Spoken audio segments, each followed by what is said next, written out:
In this video, I'm going to give you a tip on how to make your grass greener this spring, how to hopefully be the first one in the neighborhood with the greenest lawn, and I think the results are going to shock you. I'm going to test a theory out that I'm not sure is true either.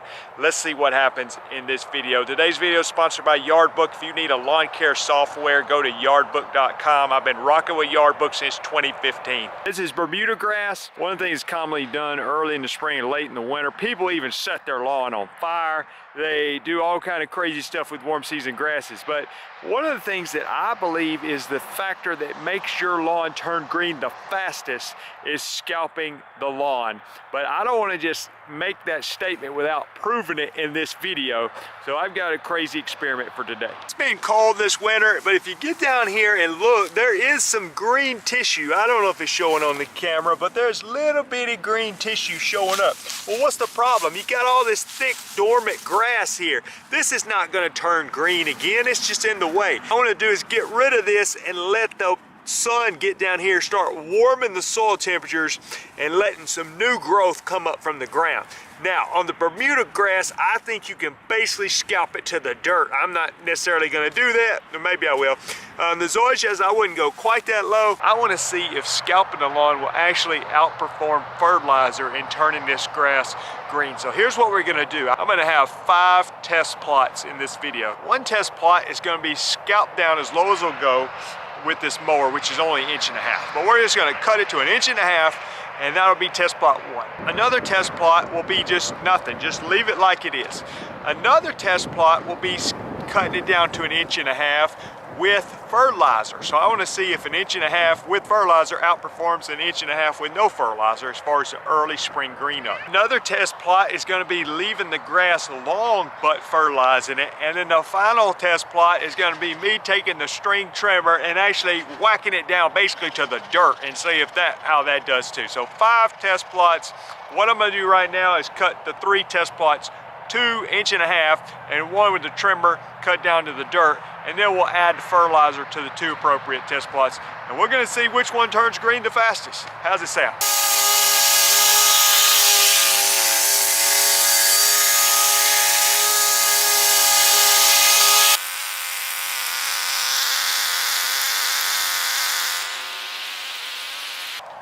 Okay, so I've scalped 2 sections. Now I'm going to go straight to the dirt on number 3 here. I don't know what order I set them in at the beginning of the video. Number 3 is going to be scalped to the dirt with the string trimmer.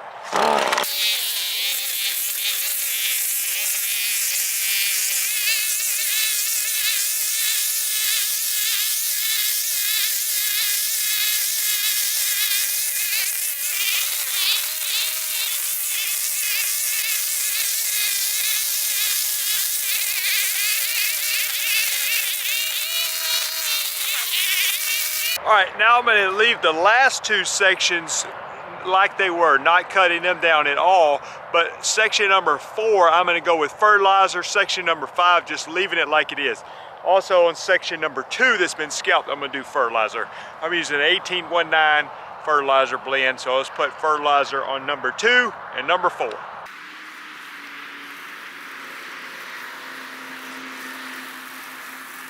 Let's put some fertilizer on plot 4 now.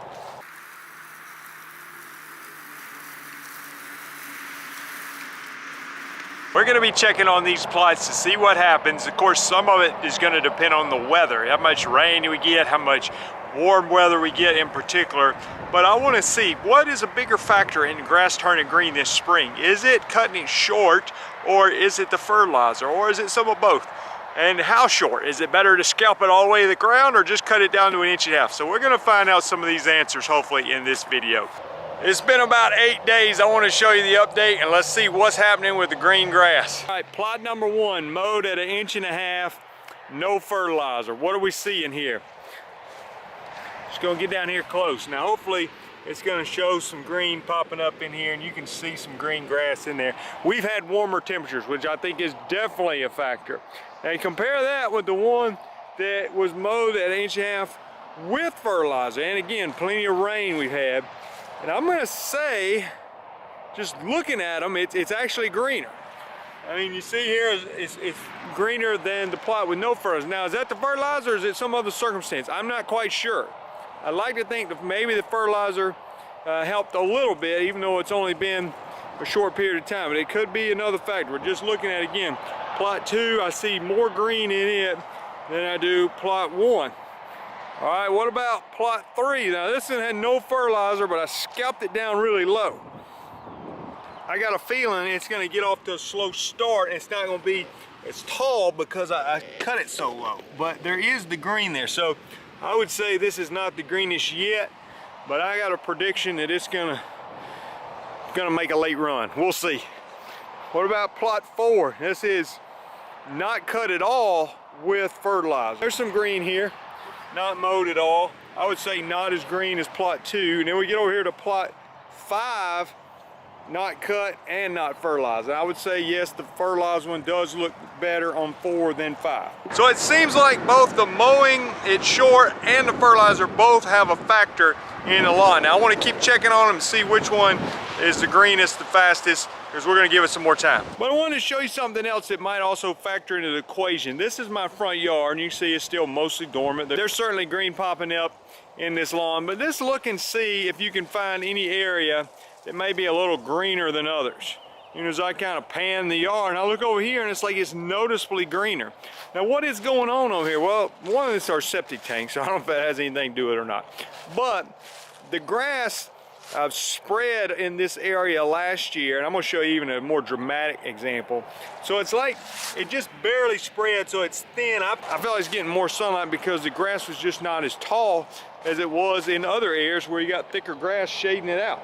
So you look over here, the grass is real thin because it just filled in last year, but it's also turning green the fastest. Same thing here. All this area was just filling in. Let me show you a more dramatic example of that.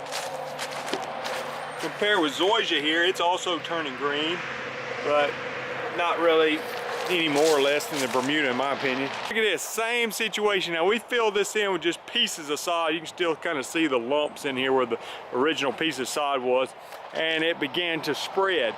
And look how green it is in some of these areas. Now one of the areas where it's the greenest is where again it's just barely did spread in those areas, and there's very little dormant grass shading out.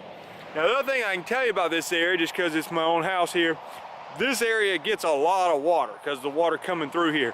So it just seems like when there's not much grass here to shade it out, that's turning green.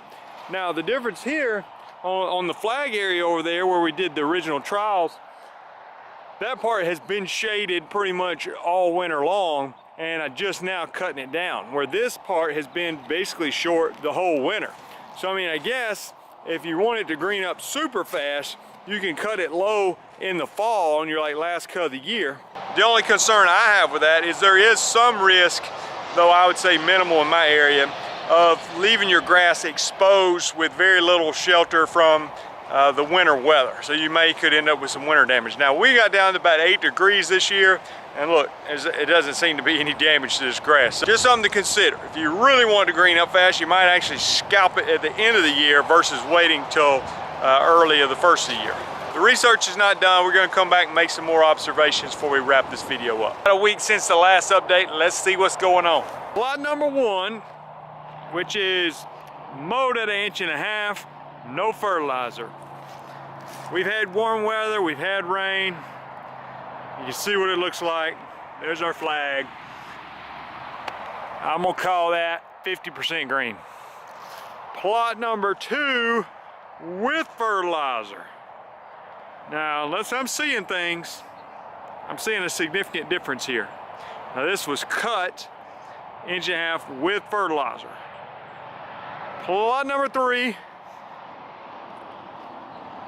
scalp to the ground basically with my string trimmer, no fertilizer. I probably should have did scalp to the ground with fertilizer.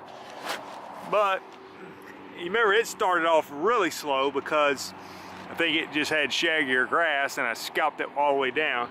But I would call it 50% green too. So I mean, it's caught back up, and that's why I need to give this a little bit more time before I make some final conclusions here.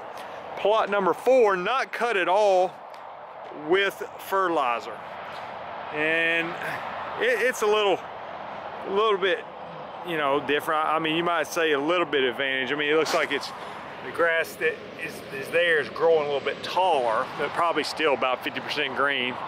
And then this is plot number 5, which is not cut and no fertilizer. I'm sorry, 4 was not cut and fertilizer. 5 is not cut and no fertilizer, and I would say it is our worst plot. What I can say so far is fertilizer definitely seems to be making a difference. 2 greenest ones, in my opinion, are the ones that had fertilizer. Mowing also seems to be making a difference. Our worst plot is the one where we didn't do anything, didn't mow it or fertilize.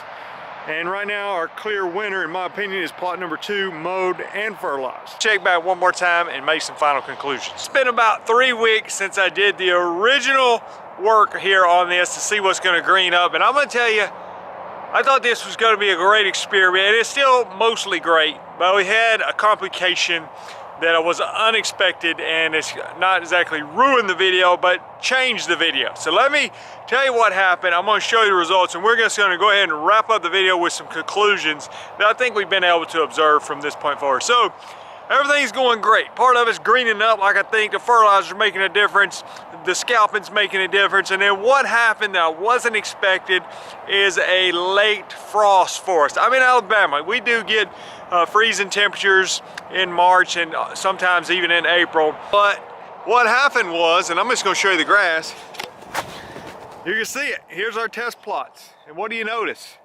Well, they're not green anymore.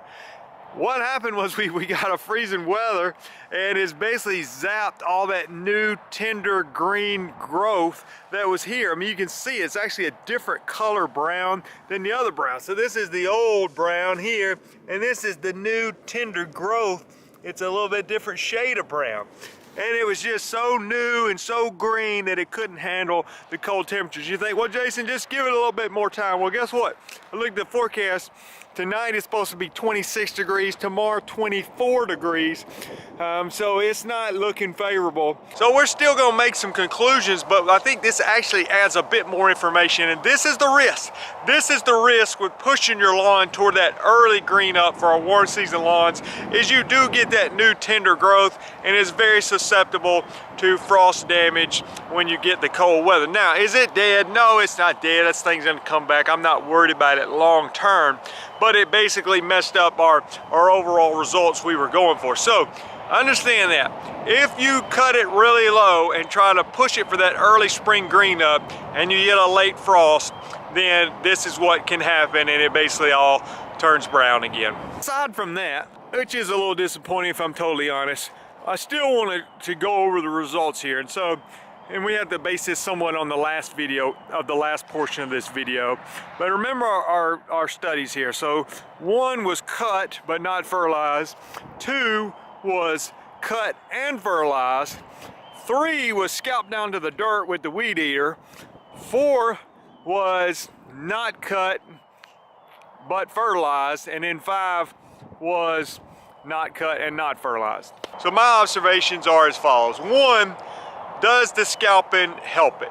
Yes, I think it definitely does. I actually think, honestly, if you want the early green up, if you can scalp it late in the fall when it goes dormant, or very early in the spring, like really winter, I'm saying, if I was to take it down in like early February, or even better than that, like in November, go ahead and get it down super low. Now, what are you doing there? Well, you're putting yourself at a little bit more risk of winter damage, but just by my observations, I think that's actually going to help it green up faster. So you got to balance that. Well, am I going to get a little winter damage? Possibly, depending on the grass type. Bermuda's pretty hardy, but it can also suffer some from winter damage. But you notice when we scalped plot 3 down with the string trimmer, that it kind of took it a while to start greening up. Now, I ultimately think in a few weeks that might actually been the greenest one, because I really feel like the scalping is a huge factor in it turning green. Now, with that being said, I also think that the fertilizer kicked in as well. I mean, I noticed the ones that had fertilizer, when you compared the one that was mowed 1.5 inches with no fertilizer, the one that was mowed 1.5 inches with fertilizer, the one with fertilizer was significantly greener. So I think the fertilizer definitely made an impact. Again, the freezing weather basically negated that. So I mean, it was basically a waste. The other observation I really wasn't expecting from the very beginning, and I noticed because this land wasn't perfectly flat, there was some low spots in my yard, even other parts of the yard, a little bit low spots that held water. Those areas actually seemed up to green up fast too. So there may be some truth into just like the excessive water, which I'm not recommending is necessarily a good thing too, but actually plays a role in the greening up. So ideally, if you're just specifically going for green up, water, fertilizer, and scalping, I think all three can play a major factor in that. But again, you get a late frost, is it really that important? So to me, if I was gonna draw a conclusion, I'd say, do we want the early green up? Yes. Do I need early green up? Again, I'm in the Birmingham, Alabama market. Do I need early green up in early March? Or can I be happy with an early April green up? And I think if you're happy with an early April green up, then you could scalp it in March. Yes, maybe you run the risk of getting that late freeze. You could go ahead and put some fertilizer on it when the weather starts warming up. Look at the forecast, make sure it's not going down to 24 degrees when you put that fertilizer out there, because you're just gonna be pushing green growth that's gonna get zapped from the cold weather. So just factor all this stuff in. Don't get so hung up if I've got the greenest yard on March the 15th. Is that important? I would say no. But what I want my yard to, I definitely want it to be the greenest and one of the most beautiful when it comes June 15, July 15, August 15, into September, October. Mine's still gonna look great, I believe, or usually does, because of the fertilizer and the quality of the products that I'm putting on my lawn. So did we learn something? Yes, I think we learned something. We even got an unexpected result with the freezing weather to teach a lesson that I wasn't expecting to be teaching in this video. Appreciate you guys watching. I got a lot of videos planned for this year. Go ahead and hit the subscribe button. If you want to get into lawn care, go to lawncarelife.com. There's the Weed Control and Fertilization Academy pricing charts, all kind of resources over there. We'll see you guys in the next video.